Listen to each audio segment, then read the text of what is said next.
Hi, folks. Welcome to another episode of Film Study. This is Ken McKusick, and it's time for this week's matchups episode. This episode, we're looking at the offense matchups for the Ravens versus the Texans in their Week 5 tilt on Sunday. Joining me, as always, to do that is Frazer Tafar. Frazer, how you doing?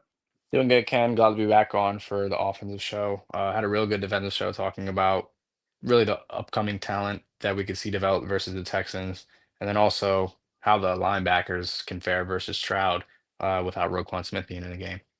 I want to see the pass rush get it together in a game like this versus a very poor offensive line. Hopefully, put out an effort where they get some pressure on Stroud at least. And a lot of that really is centers around Travis Jones being able to play. Travis Jones hurt is not something I like to have on the field. I don't think he's nearly as effective, but he still is one of the players the Ravens have that actually commands a double team and can be the battery for your pass rush. Also want to see the Ravens secondary make it difficult for CJ Stroud. To do that, it's a lot of young players who will see time in this game, maybe TJ Tampa, Keon Martin. We might have an activation of Marquise Robinson to look forward to. Could even have Jair Alexander come back. Might have some problems at safety, particularly with a groin injury that showed up on Thursday actually showed up, I guess, on Wednesday, but he showed up on the injury report on Thursday for Kyle Hamilton. So they're going to need to find a way to play ball together. We might see Alexander for the first time since the opener. I think they kind of are getting close to a fish or cut bait time that we talked about with that, and hopefully he can get on the field and play some good football. That group needs to play as a unit if the Ravens are going to have a good day against Stroud. Yep. Let's jump over the offensive side of the ball. I'll start out this episode. We'll talk about Todd Monken versus Burke, the defensive coordinator for the Texans. And I think the biggest thing about this game is you have to run the offense differently when you have Cooper Rush, a quarterback, from Lamar Jackson.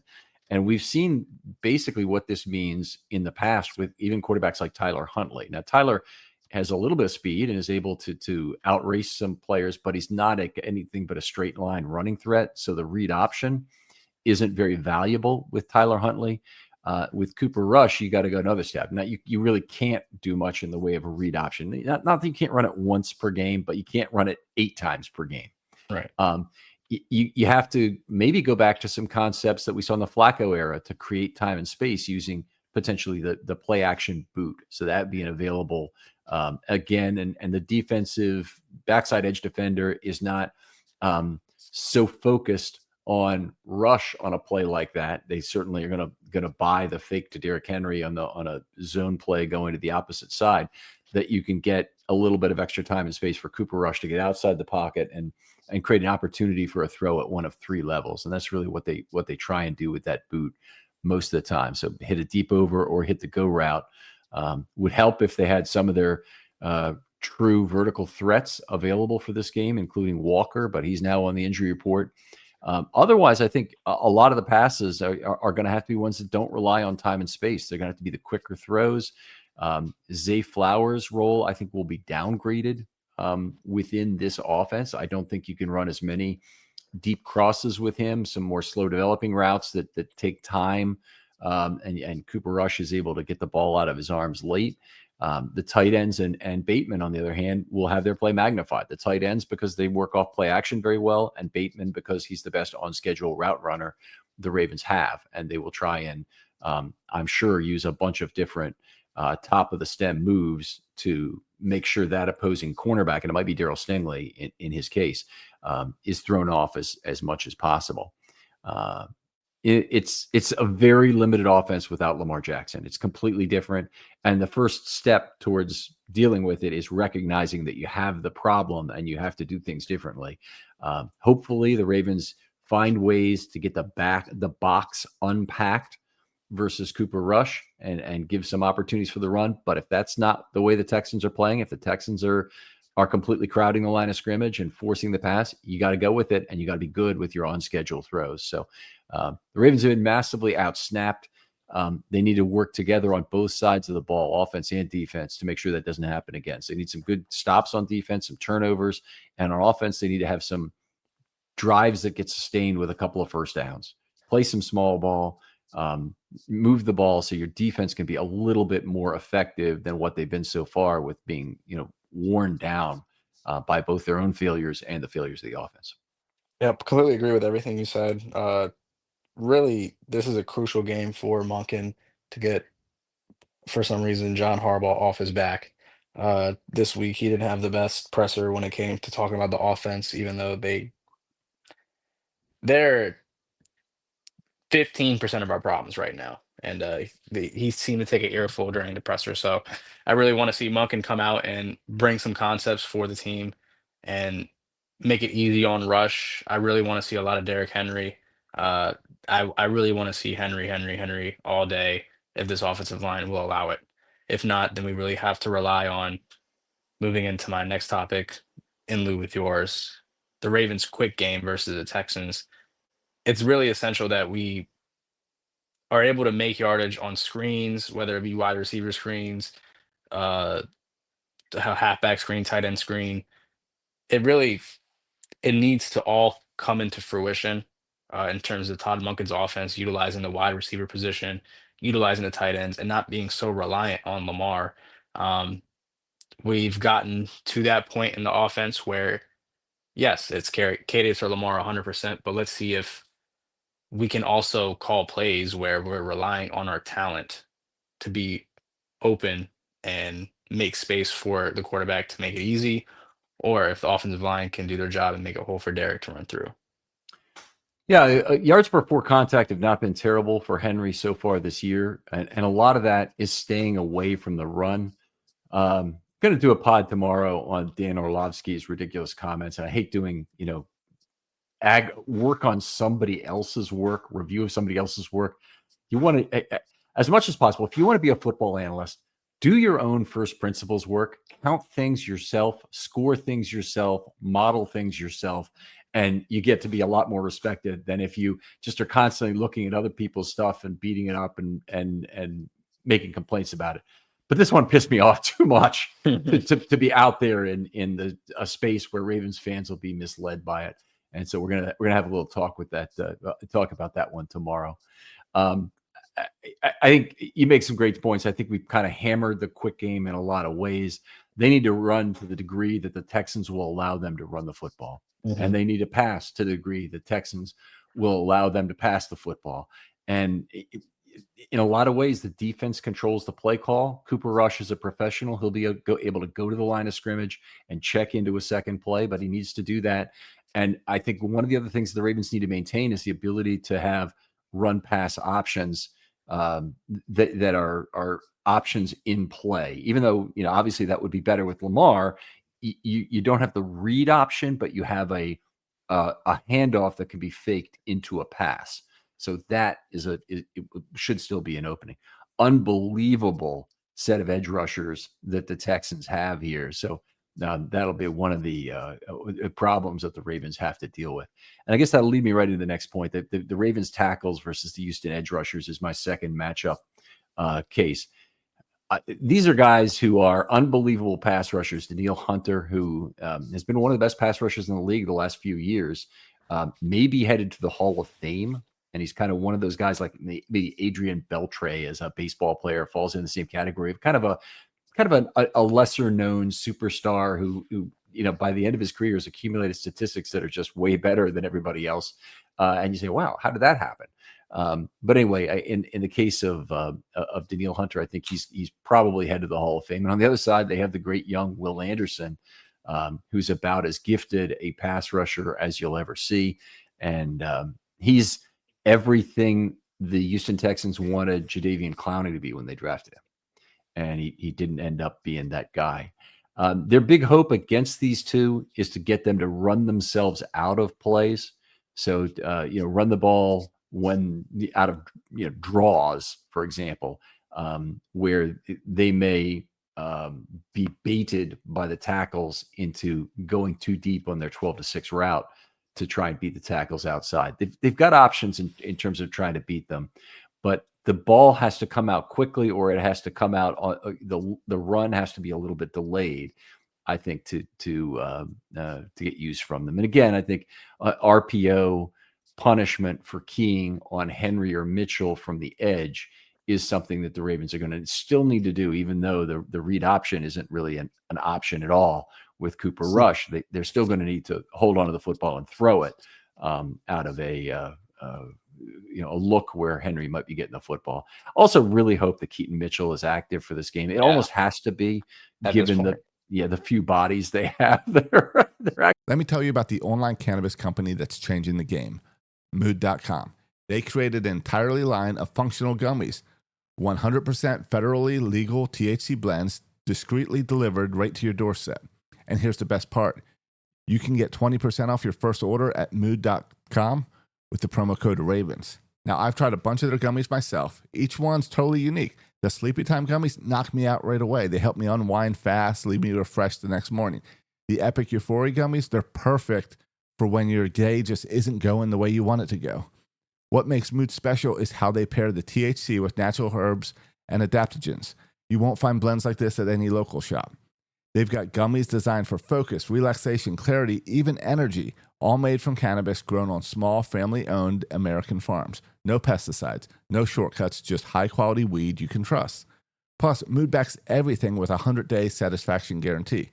So head on over to Mood.com, check out their amazing selection, and don't forget to use the promo code RAVENS at checkout to save 20% off your first order. Actually available, but they need to get him into the offense and use some pony sets and whatnot to try and do things to spur the offense that maybe weren't necessary with Jackson, or at least the Ravens didn't feel like were necessary with Lamar Jackson on the field.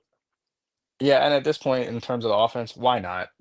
I mean, we should try everything humanly possible to see what combinations can work, what scheme could work against these looks. Because when Lamar comes back, and hopefully we're in a good position at that time to make a run, we have these new plays, or not new, but new concepts, new ideas as he comes back that we can insert into the offense. And the whole offense already knows it because they've been running it for 2, 3 weeks, however long he'll be out. Then we just insert Lamar, and then he can learn things very quickly. So it's not a problem for him. So you make really good points there. All right. You have another... Moving on. Yep. Moving on to my next point. Really, the big thing that we want to talk about is the developing talent versus the Texans starters, similar to what we talked about in the defensive show. Offensively, I think it's more so on the offensive line. We're looking for, if we get replacement for Voorhees, if we get a replacement for Falele, what will they look like? We'll see the left tackle No Boom. not long. No Boom. We'll see No Boom if Stanley can't go. Can Roger get back to where he was last year? He's taken a little bit of a step back, but he's had some good plays. Can he string it together? I really want to see what this young talent can do. Like we mentioned in the previous segment, Keaton Mitchell, will we see him? He's another young talent we want to see. We could see Ali. I don't know why, but we could see him. And it'll be depressing not to see Tez, because this is a game where we would love to see Tez, because what do we have to lose putting him out there and getting him more looks?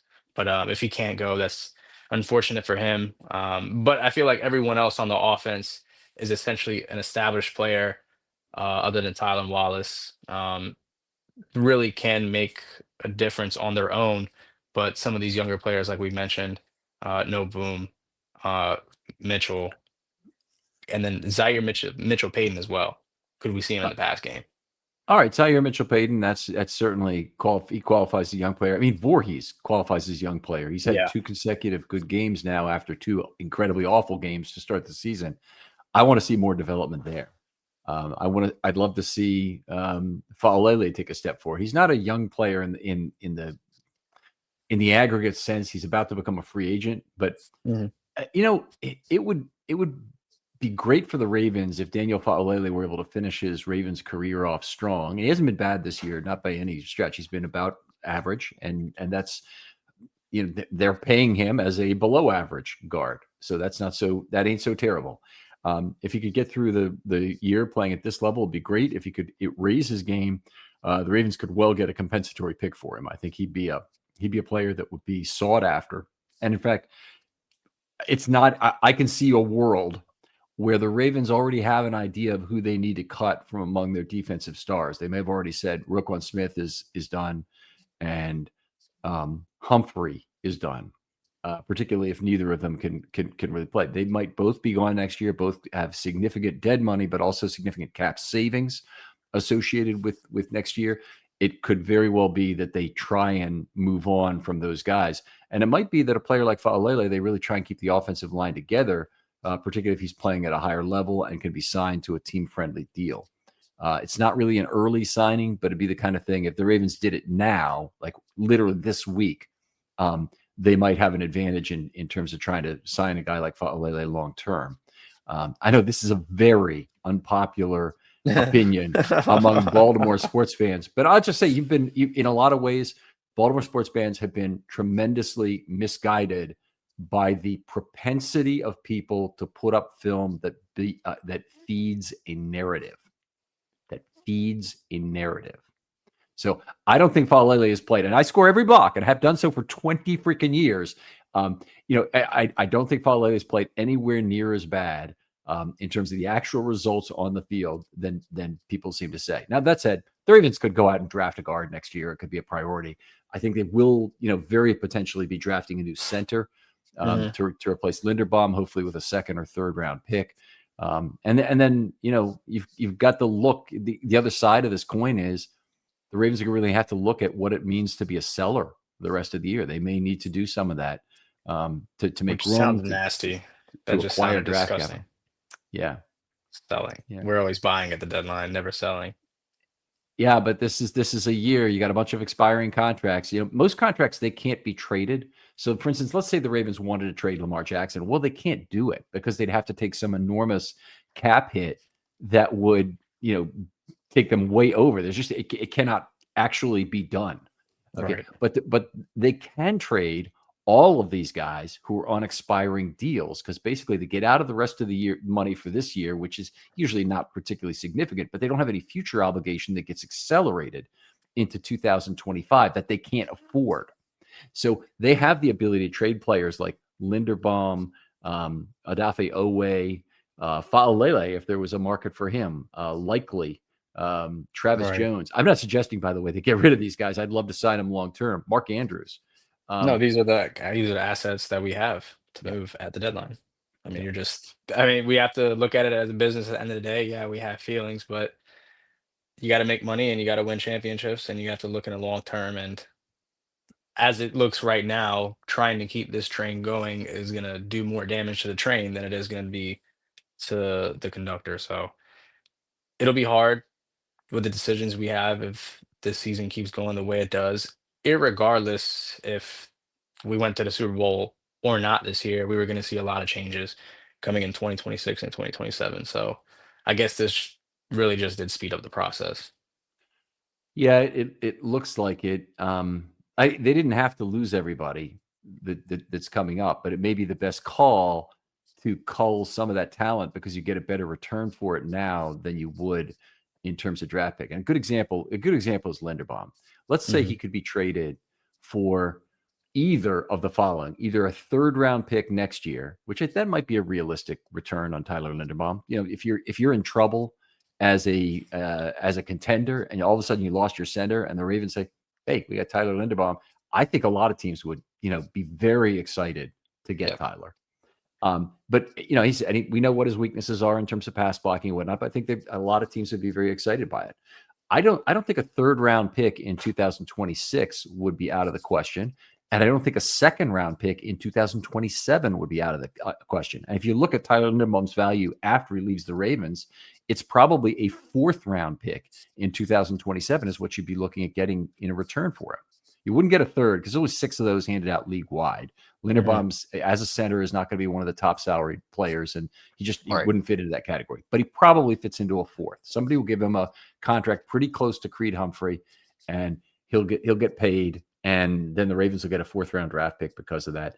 And, you're talking about the difference between a second and a fourth round draft pick in 2027, or getting your third rounder a year earlier, whichever you want to look at, or sorry, a third rounder a year earlier and a round higher. Right. So I think you have to take these into consideration if they come up. And I believe they have the models put in place to really crank the numbers to understand what's going on. So I have faith. It's not looking the best right now, but starting with Sunday, we'll see where we go. And then hopefully next week we're singing a little better tune. All right. Frazer, always a pleasure doing this show with you. Tell folks where they can reach you online if they have a question. You guys can reach me at Twitter/X at F_Rave8. That's F_RAVE8. All right. Keep an eye out for these matchup shows. Tend to be some shorter content, hopefully a little bit pithier. The day before the game gives you something to listen to on Saturday, listen to maybe on the way to your game on Sunday. But we appreciate you joining us. We appreciate all the loyal listenership.